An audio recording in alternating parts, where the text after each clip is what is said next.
segment of StraightOutaKC.com is brought to you by Kansas City Internal Medicine. Kansas City Internal Medicine was the winner of the Mr. K Award for 2009 Small Business Award winner. Find them on the web at kcim.com. Welcome to another edition of Straight Outta KC. You're watching us on StraightOutaKC.com and also on Straight Outta KC, your YouTube channel, which should be near and dear to your heart. I'm Darren Story, and we're coming to you live, not really live, but from the Copac and Brooks Studios in downtown Kansas City. And I'm here with Kerri Stowell. She is the traffic reporter for Channel 9. And Kerri, good to meet you. Hey, nice to meet you too. Yeah. Now, this is, you were just saying before we got on camera, this is kind of weird. It is. Tables are turned. Yeah. Yeah. So tell me about why you're back. Well, I was just like you. When I was young, I could not wait to get out. And all I could think about was all these great places I was going to move. And in broadcasting, one thing I quickly learned was you go where the job is. So it's not always the most exciting or desirable place. You go where you get a job. It's really important to me to come back to the Kansas City market and work as a reporter. So for me, it was a no-brainer when a job opportunity came up, not just in Kansas City, but at KMBC. I said yes. You grow up and you watch all these people for so long, and then to have a chance to work with them, it doesn't happen very often. When did you get bit by the bug? I took a high school class called OGTV, and it was, very low tech, but it was... Kind of like this show. I'm impressed. I walked in and I was like, this is impressive. They took us on a field trip, a tour to a local TV station, and it just clicked. You went to UMKC. I did. Why didn't you go to Mizzou, the factory? Factory. Really it made sense for me to go to UMKC. I had a chance to live at home all 4 years and really saved a lot of money. So financially, it was the smart move. Right. But I also see these kids come through MU, and they do have a head start when they graduate. So my advice now, knowing what I know, is go to MU if you can. You covered Katrina. Yeah. Tell me about that. It was interesting. It all came up so quick. I was working in the newsroom one day in Sioux City, Iowa, and I got a call from our local air refueling wing, and they said, we have a chance to bring a reporter with us. Is there anybody in your station that would be interested? And I said, me. So I think I got lucky and that I happened to be the one who answered the phone. Wow. And right away I said I would do it. And it's amazing when you get there and you see the destruction. And, we spent most of our time on the Army base, but you walk around and you can see the damage, and you can see what's been done, and you can see how hard they're working. And it's emotional. It's emotional to see the damage and to see these guys come in and they're working so hard. And I don't think that they, at the time, were really grasping what had happened. They were there to do a job, and they did their job. Did it change you? It did, yeah. In what way? I think I've always been a very emotional person when it comes to stories. I can't go cover something and pretend like it means nothing to me. Is it more accepted to show emotion in reporting a story now than it was in the Good Old Boys Club? I think it's more accepted. I don't think you always see it, if that makes sense.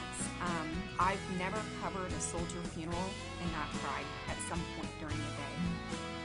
You'll never see me cry on TV, but I can't, again, go and pretend like it means nothing to me, and that I can't connect with these people and know that they just lost somebody, that they're never going to see again. And I don't want this to sound sexist, because there are so many women in the business now than there used to be. And I just think that's okay, that we're different. I appreciate hearing you say that. I have always said that if I go to a story and it's a traumatic event and I have no emotion, then I probably don't need to be in this business anymore. I do think that this business hardens you in a sense. You get used to seeing things that people don't see every day, whereas you get used to seeing it. The car accidents and the fires and, people losing their homes to tornadoes. And so I do think that if you can cover stories and have no emotion and have no connection to what these people are going through, it's time to walk away. You've been at it almost a year now. Yep. What have you learned in the last year about traffic? It's amazing. I walked into this position not knowing what to expect because traffic was completely new to me. I love it. I have a lot of fun with it, and I love the people that I'm working with in the morning, and I think that that's huge. You know, I spend most of my time in the studio. It's a great team, and I feel really fortunate that I was able to come back and work with this group. And again, we talk about Johnny Rollins, somebody who's been around for so long, but I get to learn from him. He's like the godfather of traffic. He is. You know, the ins and outs of traffic, he can teach it to you. I've learned my way around, if that makes sense. Even though I'm from here, I now have a better sense of how to get around because I can visualize these maps that I stare at every single morning. What would you like people to know about you? One thing that's always been really important to me is I want to be accessible to people. If you send me an email or a Facebook message, I'll always respond. You know, I may not be the quickest. Yeah, Facebook. I may not be the quickest at responding, but I always respond because I think it's important. So I hope people are comfortable enough with me if they feel that they can reach out. You can't be a diva, can you? No. I think Kansas City, we're very Midwest at heart, and they expect to see Midwestern personalities. You know, I think what works on the East and the West Coast isn't necessarily going to work here. Sure. I hope that that's why I've been a good fit for our morning show is because I am from here. So I am original Kansas City, and what you see is what you get. Outstanding. Well, if you want to get the best traffic updates on morning news, you go to Channel 9, and Kerri Stowell will give them to you. Hey, thank you so much for coming on the show, and you see every morning, right? Monday through Friday? Monday through Friday, bright and early. What time do you guys start?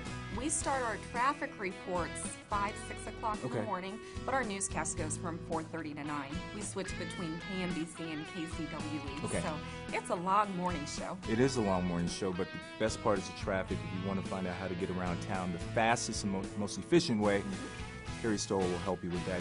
Thank you so much. You're watching Straight Outta KC on straightoutofkc.com and also on YouTube, coming to you from the Copaken Brooks studio in Kansas City. See you next time.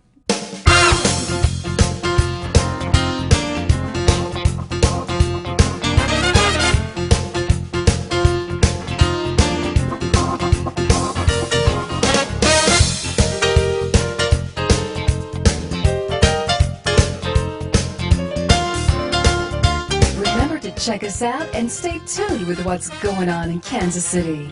StraightOutofKC.com is a production of Intrepid Entertainment.